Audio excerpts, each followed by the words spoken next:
interested in working for the Sheriff's Department, this is the episode for you. Hi, my name is Brandon Evans. I'm the Chief Workforce Development Officer for the County of Kern, the Director of Employers Training Resource, but you can just call me the Jobs Guy. And today I have the pleasure of interviewing Lori Meza, who is the PIO for the Sheriff's Department. Lori, welcome. Thank you, Job Guy. I want to tell you that this interview is something I've actually looked forward to. In my line of work, deal with a lot of people who are like, how do you, get into the academy? I want to be a deputy, all of these things. And so I can't wait to learn more about what you have to share. But before we get into the Sheriff's Department and all the great jobs there, can you tell the audience a little bit about your background? Where'd you come from? How'd you end up as the public information officer for the Sheriff's Department? Okay, we want the long version or the short version? version? Sure, long. Let's go. Okay, so as we mentioned before we started, I went to East Bakersfield High School. I am a Bakersfield native. So I graduated East Bakersfield High School, and I went to Bakersfield College. And I didn't know what I was going to major in, probably like anyone who went to Bakersfield College. Right. Like every 18-year-old or 95% of 18-year-olds, I wanted a psychology degree. I took my first psychology class, and I failed horribly. That was like Psych B1A. And I took my first communication class, and I flourished. I excelled. I was like, wait a minute, you can get a degree in talking? And you've been practicing your whole life. No, okay, side story. And it's about the sheriff's office. So when I was in the 6th grade, I did the DARE speech. I was always the kid talking, always the kid doing speeches, always outgoing and personable. And then I found an old picture of me doing my DARE speech, and there was this little boy in the back just like slouched like this, so annoyed. And he had this look on his face like he was just over me talking. And I realized that little boy that I went to elementary school with is now a deputy. That's and so I tease him all the time. I'm like, you can't get away from me and you can't shut me up. Here I am. So Bakersfield College, I decided to major in communication. But at that time, I honestly had zero concept that I'd ever even want to work in law enforcement. I just wanted to major in communication. I remember my dad asked me, well, what kind of job do you want? What kind of job can you get with that? Like every serious dad says. Yeah. And I said, you know what, Dad, I want to be the spokesperson of a large organization. Okay. And he was like, highly unlikely, but you go and you try. All the support. So I pursued that, and I got my communication degree, and I thought the sensible thing to do was to master in something that was going to, make me good money. And I thought, I'm going to major and master in, speech pathology. My mom had always worked in education. I just thought, like, that's the route for me, right? I don't want to be a teacher, but I like kids, and I think I'm going to do this. And I had worked with autistic kids part-time through college. Right. So that I'm going to do this. This is what I want to do. And then I started looking at the coursework, and I'm like, dude, a speech pathologist is basically a doctor. I don't know if I'm cut out for that. Right. And at the time, I only got the bachelor's in communication because there was no bachelor's in speech pathology at the time. So I just chose it because I loved it, and it was a stepping stone. And to be honest, I prayed about it. I said, this is really what I want to do. This is what I want to do with my career. And so at the time, my husband and I had a restaurant. And so I was going to school, I had children, I had a business with my husband, and that wasn't my dream, that was his. And so I prayed, and I said, if I get a job in the field of communication, I will get my master's in communication and not speech pathology. And I applied job after job after job. Although I owned a business, what people look at that and they're like, you've been a stay-at-home mom for all these years, we don't want to hire you. So I wasn't getting any leads. I had a friend from the sheriff's office say, hey, there's this position, and I think you'd be great at it. At the time, it was crime prevention specialist. And I was like, crime prevention specialist? And that's what a lot of people think when they apply for these jobs that we'll talk about in a little bit, is they look at the title, and they have no idea what it is. Right. And I'm sorry that our titles suck, but... the county's pretty good at sucking at titles. Right. So, no offense. Love my job. Yeah, exactly. Title is very misleading. Yeah. So she said, you'll be great at this. So it was a extra help part-time, and I applied.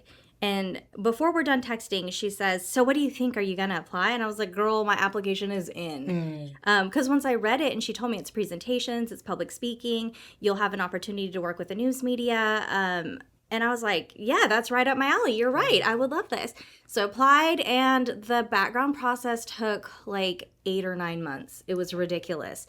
I lost a lot of hope along the way. So I can empathize with our applicants who are applying and saying, I just don't know if I can wait it out.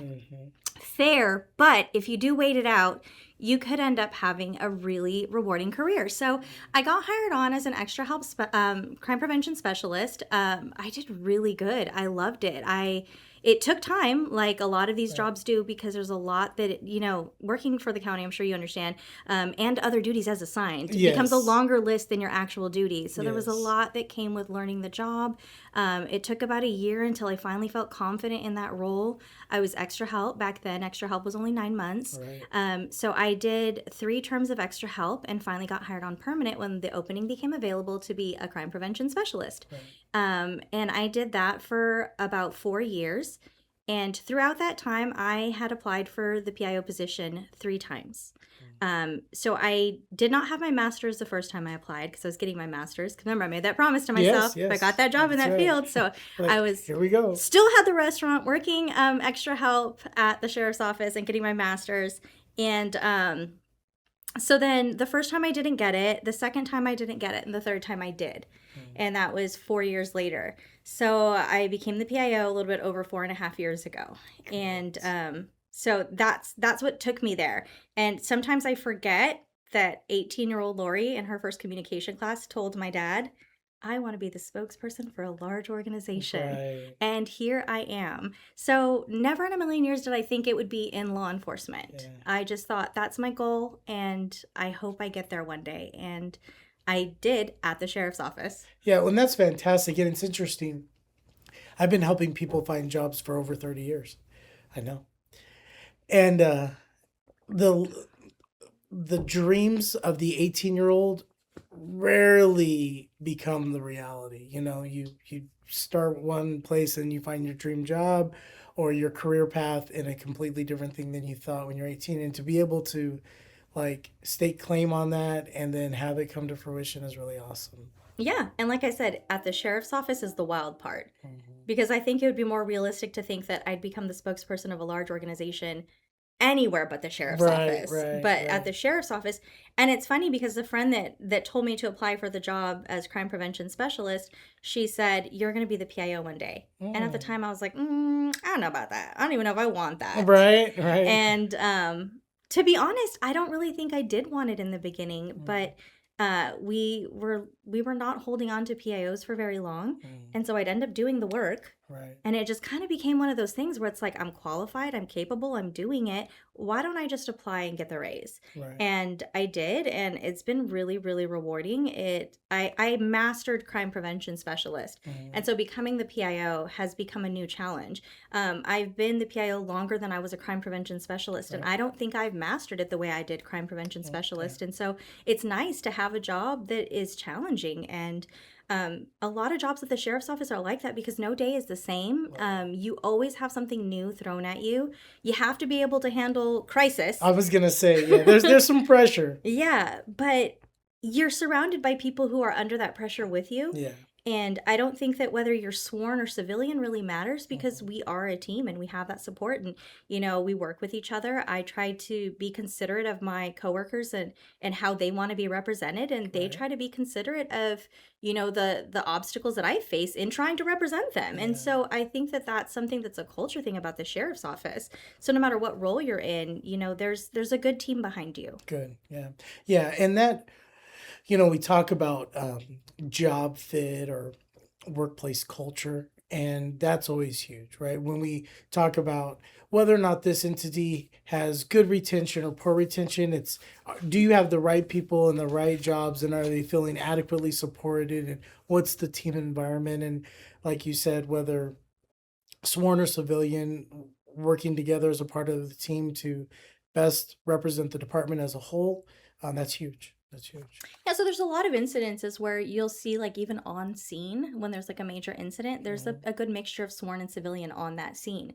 And so the sworn has their duty and they have their job, and we become their responsibility if you think about it. Like, I don't have a badge, I don't have a gun, I don't have their training, but I have to be on scene. And I'm not the only civilian that has to be on scene. We have tactical dispatchers, we have all kinds of people that have to respond. So you have to trust each other. You have to have that camaraderie. You have to have that that culture of I trust you, Yeah. because if you don't, then it's going to be a really difficult job. Right. Yeah, it's funny. I talk about trust as a time saver, the lack of trust as a time waster, because when you don't trust your teammates, you second guess, you double check, you go ask another person. Like there's all these things that happen, whether it's at the moment of crisis or after the fact, that where you're losing time, you're wasting effort, all these things when trust isn't there. But when it is there, everybody's kind of lined up and moving in the same direction. Yeah. Absolutely. And I think, we just had, well, we always have, promotion ceremonies. We're constantly promoting from within. And one of the things that Sheriff is always talking about is, um, you know, the ability to rely on your support staff, the ability to rely on each other as a team. He acknowledges that, our number one function is emergency response to law enforcement emergencies, right? Like we've Yeah. got, Yeah. crimes in progress, we've got, call outs, SWAT call outs, incidences, things like that, that our deputies have to respond to. And that's what people see. Right. But there's so much more to the sheriff's office, and we would not function if it weren't for every single role and the vital role that they play in each incident. Right. So let's do this. So you've talked about civilian and sworn. Let's get into some of the positions. Let's start with the civilian positions, because I think you're kind of alluding to this already.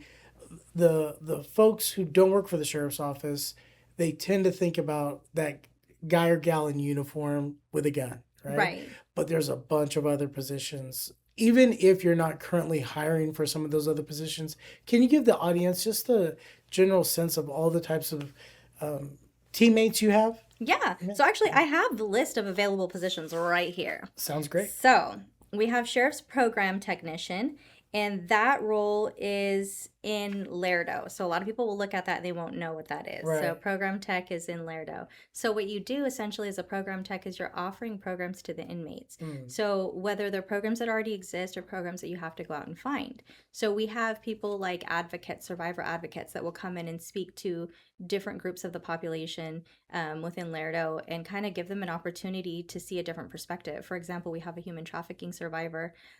She's with the Tohon tribe, and she'll come into Lerdo and she'll talk about her familial trafficking.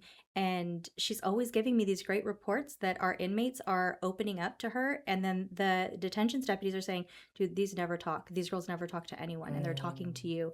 And so a program technician, a lot of people might think of these jobs and think behavioral health, or they'll think of other county agencies, and they don't realize that we have our own in-house positions as well. And you get that closer access to the incarcerated population. We have sheriff records specialist. We have an opening in Boron. So, like, I love to tell people, Boron is in Kern County. Boron is on the edge of Kern County. It's 2.5 hours away from Bakersfield. It's a hard one to fill, but we know that we have viewers that live in all corners of the county. That's right. So we have that position, sheriff records specialist, is a clerical position. And you basically just maintain the records. It's not necessarily an entry level position. You do need some experience, Right. but you don't need a lot of experience. You only need like a couple of years of experience.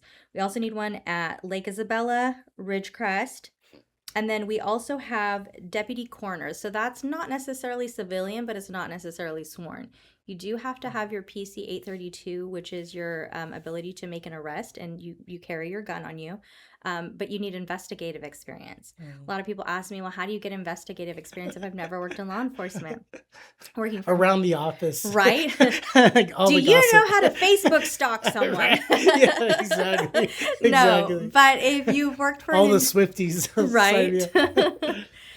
If you found your best friend's ex-boyfriend's profile on his mom's, no, not that kind of investigative experience.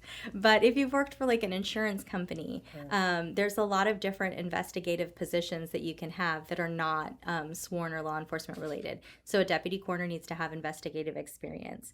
Public administrator is also, it sounds kind of like, that sounds like a made up term. Like, what's a deputy public administrator? Right. So they work in conjunction with the coroner's office. You also have to have investigative experience for a job like that. And that one is probably more similar to the investigations that an insurance company would do. So a coroner does investigations out in the field, to like they're the ones who respond and pick up the bodies.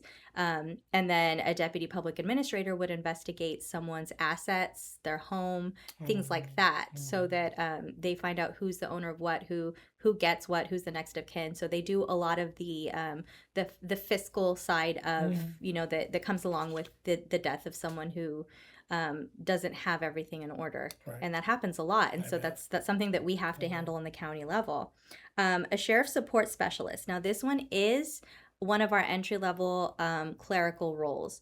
So sheriff support specialist, you could be placed anywhere.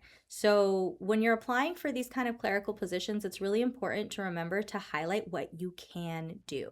Look at what the job title is saying that they're looking for, because it's a very generic role, but also be specific in your resume and your application on what skills you do have, because we have so many different job sites that you could be placed at. We need to know what you're good at. So we have support specialists with some of our specialized units. So each unit, not all of them, but a lot of our units have their own support staff, like their own clerk. We have sheriff support specialists that work directly for the sheriff and the undersheriff. We have sheriff support specialists that work in Lerdo. So you could be placed at any one of our job sites, essentially as a sheriff support specialist, but it's more of an entry level clerical role. This one's a hard one, and it's a civilian. Okay. We have not been able to fill it. We are looking for an aircraft pilot. So. Well, yeah, right? Why? I mean, that's what I think. I think I'm a pilot. I'm going to work for the sheriff's office. So we do have deputy pilots. Most of our pilots are deputies, but we do have one civilian opening. Got it. That one's harder to fill because it's easier to find a deputy who wants to learn, and then we qualify them. Got it. So those are easy to fill. Okay. They usually have to be a tactical flight officer, which is a deputy position. And they make sort of like a commitment that I'm going to be here because it takes a certain amount of time to learn this. Yeah. If they want to promote up and become a pilot.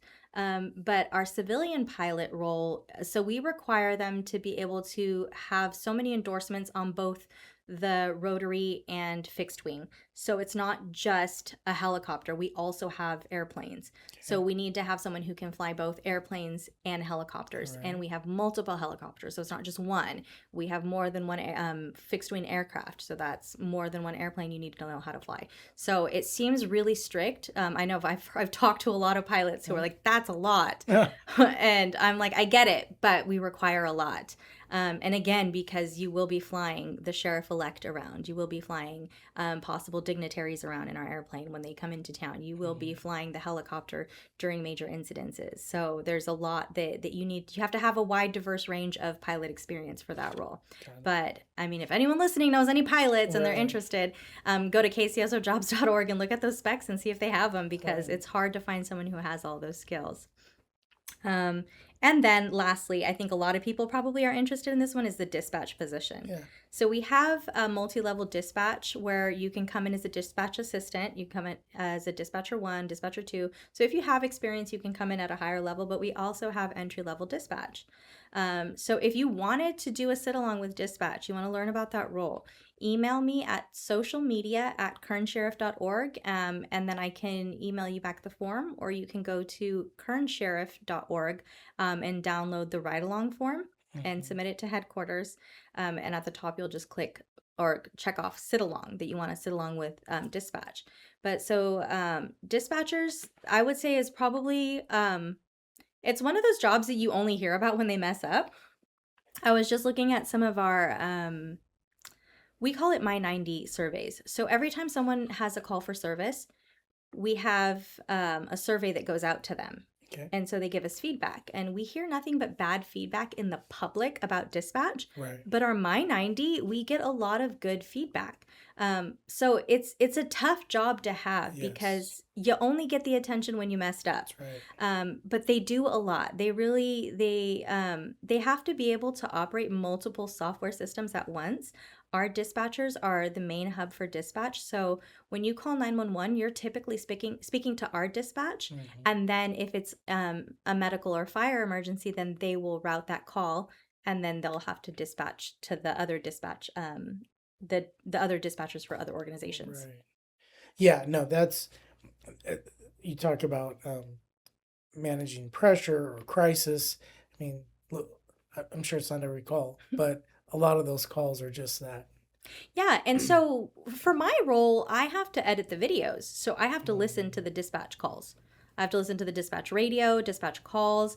And obviously the ones that I edit are probably the worst of the worst. That's why we're editing them and releasing them, is because it's a serious critical incident. Right. But it's pretty horrifying to hear some of the things that they have to hear, the things that we Yeah. have to vet out that we don't let the public have. So that's one thing we don't ever want to shy away from, is the true honesty of the role. Mm-hmm. Do you have the stomach for it? Right. Do you have the ability to say, this is work? I will cry later. Yeah. I gotta Yeah. work now. Right. Because that's what it comes down Right. to. So Yeah. it's, if you think you've got what it takes, and we don't mean to be, poking at people when we put that on our recruitment post. When I say, do you have what it takes? Right. It's not meant to be like, oh, we're better. Do you think you're as good as us? No, it's a true, honest to God question. Yeah, 100%. Do you have what it takes? Right. Yeah. Yeah. No, that to not only hear what you have to hear in the way that you have to hear it, but to remain poised and function timely, efficiently, accurately.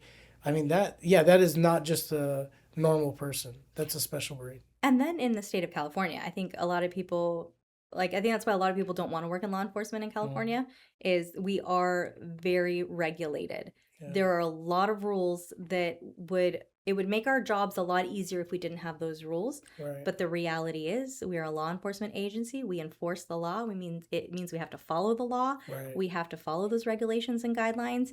And so there's a learning curve to coming into this industry. Speaking as someone who didn't have law enforcement experience, there is a learning curve. Yeah. But if you want it bad enough, you can learn anything. Sure. So, officers, deputies. Yeah. That's probably what everyone wants to hear. They're waiting for that. They're like, when are you going to talk about the good stuff? No, I know. But we've made them wait. Right. So we do have 3 sworn positions.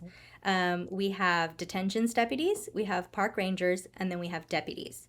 So detentions deputies and park rangers start out differently in the same academy. So detentions deputies will start first, and they go through schooling at BC. So our detentions deputies actually finish their academy with an associate's degree from BC, because we contract with Bakersfield College on that. But then once they finish their schooling portion, they go to like the academy portion that's a little bit more like physical. Not to say that what they do at BC isn't physical, but it switches over to our academy at some point. And when it switches out of the BC academy into our academy, our park rangers go in side by side with them. So our park rangers have a similar academy to the detentions. Detentions is a deputy in Lerdo. You are dealing with incarcerated persons all day, every day. And we have, I haven't checked the stats recently, but we have the second highest paid detentions deputies in the state. At least we did a couple years ago. I don't know if that's changed. Well, even if you drop down to number 3, that's surprising to me. Really, yeah, it's a really high number. Our deputies are not the highest paid deputies in the state, but our detentions deputies were able to negotiate a higher pay with that union, and so it's a really good position to have. Good retirement. When you're on the sworn side, you have a better retirement than civilians. You definitely get rewarded for the danger involved in your job. Right. So park rangers are sworn. They basically are security at a lot of our county buildings. I'm sure you've seen them. And then they patrol a lot of the parks. So park laws are different than a lot of the laws that our deputies deal with. Okay. So, and that was a learning curve for us too. Can you imagine like the media requests I got? And I'm having to be like, wait a minute, like there's an actual, like we can actually charge people for having marijuana in a park because it's a government code. So we couldn't, maybe stuff that we can't do on the streets when we're pulling someone over. If they get caught in a park, it's a whole different game. It's a whole different ball game because government code's different. So there was a learning curve for that. But Some so, of our audience are taking notes on that, by the way. well, you don't take any amount of drugs with you in your car. How about you just don't have drugs on you? Exactly.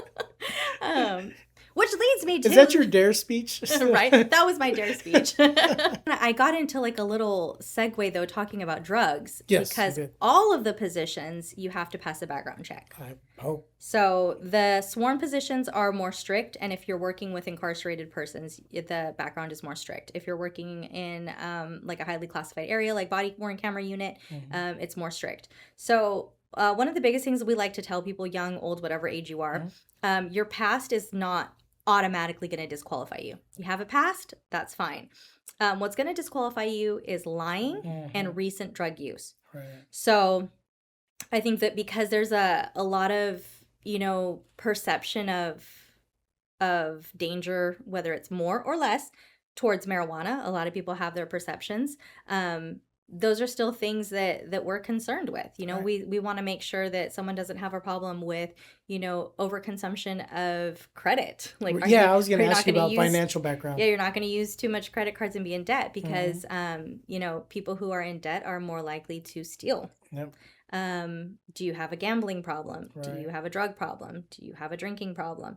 What does your social media say about you? Yeah. We're going to ask you these questions, and if you're applying for a sworn position, you will be polygraphed. Yeah. You can't cheat on a polygraph. Like, you can't. I know there's people who try to cheat it all the time. You can't cheat. So don't try. Be honest. The biggest thing about our application process, if you were honest and you got disqualified, it was an honest disqualifier. And if you were honest and you didn't get disqualified, then good. We don't want someone to lie. Right. So yeah, that's a real big thing I think that a lot of people are scared of, is the background process and, what it will reveal about them. And, full disclosure, I was a crazy teenager. I had to talk about that every time I reapplied. And you got to get over yourself. You got to get over your pride. You got to be humble. Every single time I reapplied as an extra help crime prevention specialist, I had to talk about my crazy teen years. And I had to write down the dates of everything that happened in my crazy teen years. But you don't lie. If you lie, you're disqualified. The big thing that they want to know is, are you an honest, rehabilitated person? Right, Truly. Like, right. were you a dumb teenager and now you're a well-rounded adult? Yeah. Yes. Were you dumb when you were in your early 20s, Right. but now you're a well-rounded adult? That's what Right. they want to know. There's people who get disqualified for being immature. They're not going to tell you that, but they'll say reapply in 5 years. There's Reapply after you grow up. That's awesome. pretty much. That's awesome. Which, and if you think about it, isn't that what you want? Of course. I Yeah. see so many Yeah. comments on social media I wish I could reply to, and they're like, "Oh, well, you guys should do this and you guys should do that." And it's like, if only you knew. Like, we're not just hiring anybody off the Right, street. right. Like, you should see the amount of people who are in the comments saying, "I applied and you guys disqualified me." Good for the public. Isn't that what we want? Yeah. So yeah, and then of course the final position, back to that, was the deputy position, which is everyone's question, is the deputy position. So deputy positions, you apply at the academy, or you apply at kcsojobs.org. You have to go through the academy. You have to pass a physical agility. You have to pass a polygraph. You have to pass a psych evaluation. You have to pass a written exam. So all of our positions have some sort of exams that you have to pass on a county level. For detentions, it's going to be just the detentions deputy exam. Park ranger is also just a park ranger county exam. And then the deputy exam is the pellet B. So anyone who's ever had any interest in a career in law enforcement should know what the pellet B is. You can go and get study guides for the pellet B at Barnes & Nobles, at Amazon, on our website, kcsojobs.org. You can download sample exams. It is put on by California Post, Peace Officer Standards and Training. Okay. So it is the same standardized test for all of California. So if you have applied anywhere in the state and you have your pellet B, it needs to be valid in the last 60 days that you passed it if you'd like to apply for us. So if you need to take it at one of our hiring events, you can take it, or they will schedule you for it after you apply for the position. But that's like our biggest thing, as all of the exams that you have to pass. Once you've passed all of that and you get in the academy, I think that's where people get really discouraged too, is like, okay, we've got all these hurdles and then I still got to pass the academy to get the job. Right. Things have changed from 20 years ago. You're not going to pay your way through the academy. You're going to get paid through the academy. if you look like a promising candidate, you could get offered a cadet position, which is an extra help position, and it's a much lower pay, but you can get paid to be a cadet and go through the pre-academy, which is basically academy practice. Okay. So they won't yell at you. You get to get acclimated to the academy and what the process looks like and what you're going to have to do every day. But then academy day one hits and it is thrashing time. And prepare for a real academy experience. But at least you'll get that soft transition and get paid for it, because we know that the process is long and we don't want to lose applicants. Right. Do you have any questions about the academy? Something that you want me to talk about? Well, no, but you're doing a great job, and part of some of my questions that I would have asked is just that. It's just like, how do you get in? Do you pay, like, do I have to have a job while I do it and all these things? You probably shouldn't have a job while you do it. Yeah. And even the intensity of it, one of the things that, back to, are you cut out for this, whether you're talking about dispatchers or deputies, is, you might not like the idea that you might get yelled at in an academy, but that's nothing compared to what you have to deal with on the street, Absolutely. Yeah. And that's a big thing that I think that people need to understand when going through the academy, and that's why maturity is so important, is you have to be able to separate yourself from the reason. Like, the academy has a purpose. Yep. If you can't take someone yelling at you, then you can't be a law enforcement officer in the state of California. Yep. I mean, like, you have to want this job. Right. To be in law enforcement in California, you have to want it, because it's not a job that, it's not like when I was a kid, when it was idolized. Everyone wanted to grow up and be a cop. That's right. You don't really see that very often. You still do, but it's just not as often. Right. So you have to be prepared that there's going to be people who they yell at you for answering their 911 call. Right. You know what I mean? Like, you responded to their 911 call and you came, and they're still going to yell at you. And you have to be okay with that, and you have to be able to separate that and be able to still do your job. So I think one of the best answers I ever heard when I was first doing presentations out in the community, I would meet a lot of deputies, because my practice was to never be alone. I always wanted a deputy with me. And so I liked having their sworn experience, because I was so new and I wanted to hear, what's your job really like if I'm going to be out here doing presentations talking about your job. And so I would bring a deputy with me and I would hear them talk. And one of the deputies said, like, if you don't love your community, don't do this job. Like, the end.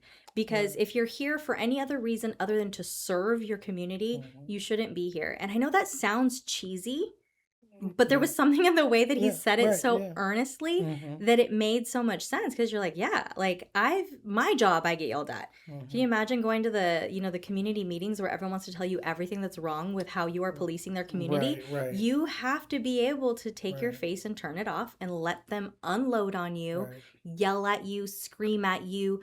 I equate it to, a kid who dropped their ice cream cone and they just got to cry it out first.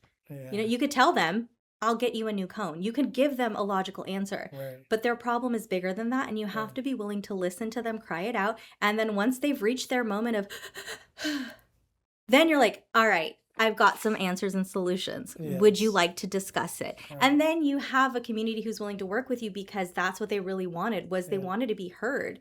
They feel like when you're answering to these calls for service and you're in and out, well, the dispatcher was quick and short with me. The deputy was quick and short with me. It's like, bro, we got a list of emergencies. Exactly. So that is not the time. But when I come out and do these presentations, this is the time. Let them get it out. Serve your community. And so no matter where you're at, you have to be willing to serve your community even when they don't want it.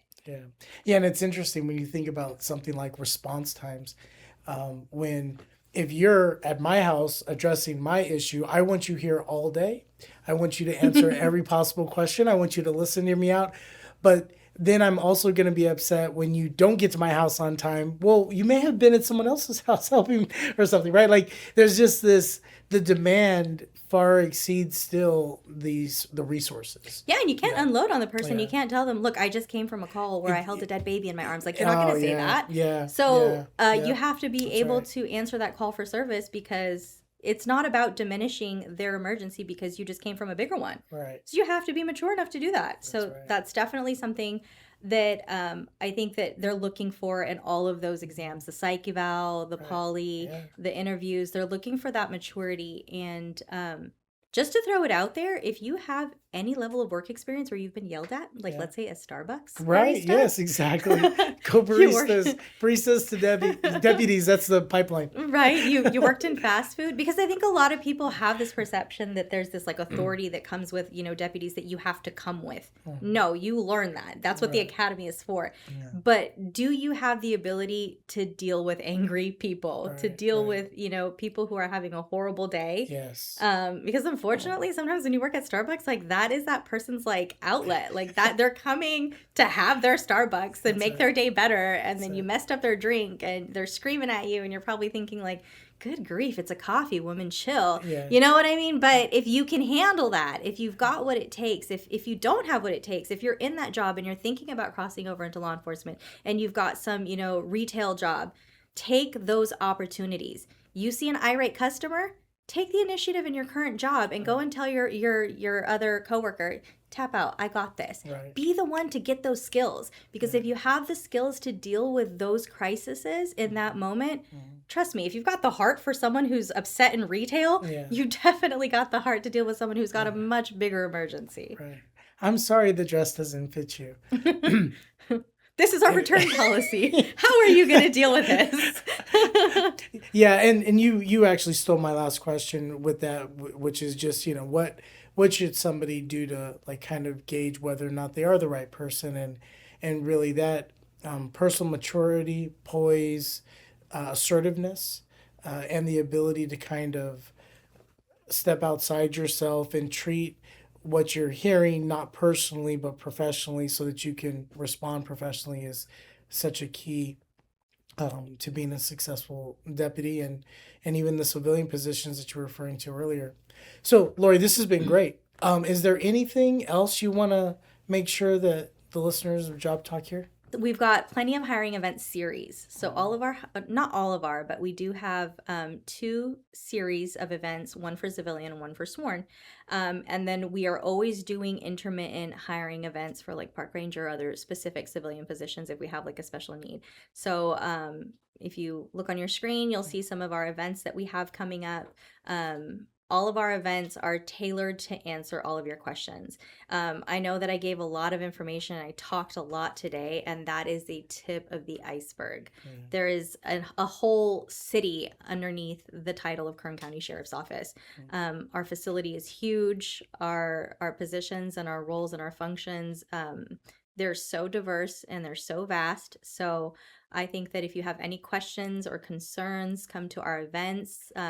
Engage with me in the comments on our social media platforms. On Instagram, we're at Kern Sheriff, and on Facebook, we are Kern County Sheriff's Office. I am the one person who will respond to you. I'm the one who manages that. So if you don't get an answer right away, I might have taken a day off. It might be a weekend. I might have the stomach flu. I'm sorry, but I will get back to you as fast as I can, because I'm the only one who manages that.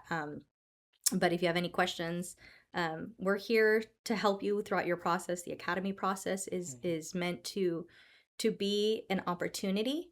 Anyone who doesn't pass the academy, it is because they didn't want to. And I know some people aren't going to like that and the way that we worded that, but it's true. I have seen our recruit training officers truly pull people aside and help them. They will come in and work overtime if it means giving you more practice on a physical exam that you have to take. If it means studying, terms or studying things that you have to memorize. If you need help in the academy, the help is there. The recruit training officers want you to succeed. We want you to succeed. We're finally at a point where we're not. The community wants you to succeed. Yes, the community wants you to succeed.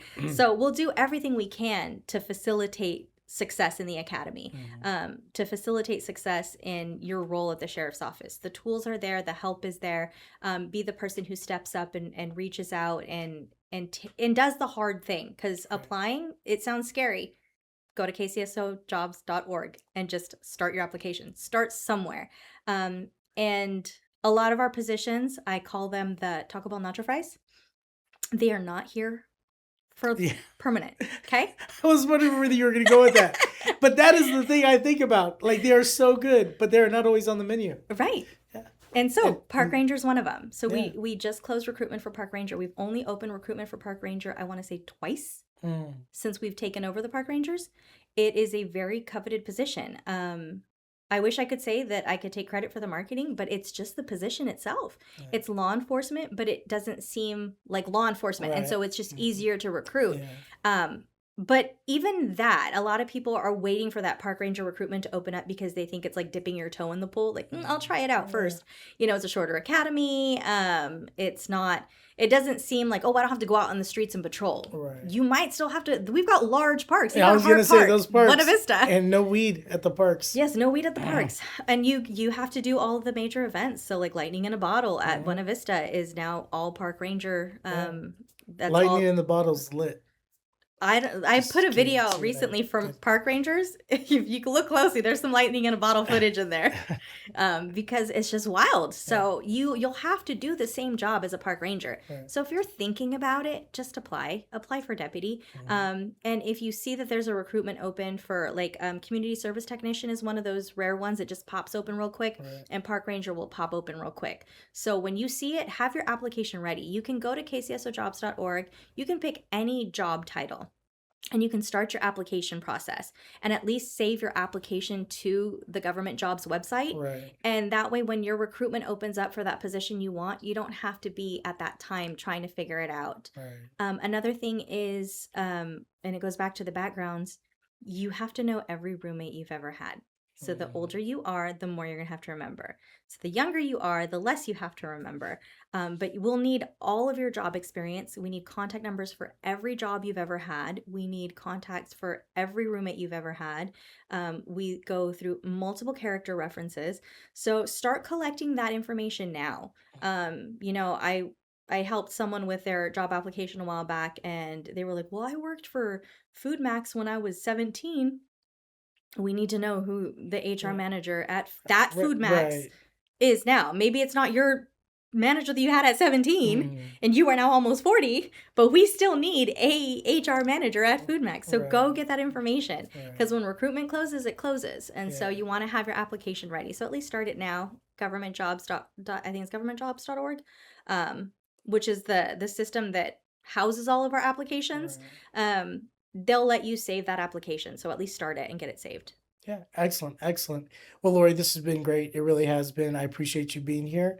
And to anybody that's listening that's interested in working for the sheriff's office, there's civilian positions, there's sworn positions, they're all great positions. And the question is, are you the right one for that position? And just remember, whenever you're talking jobs, talk job talk.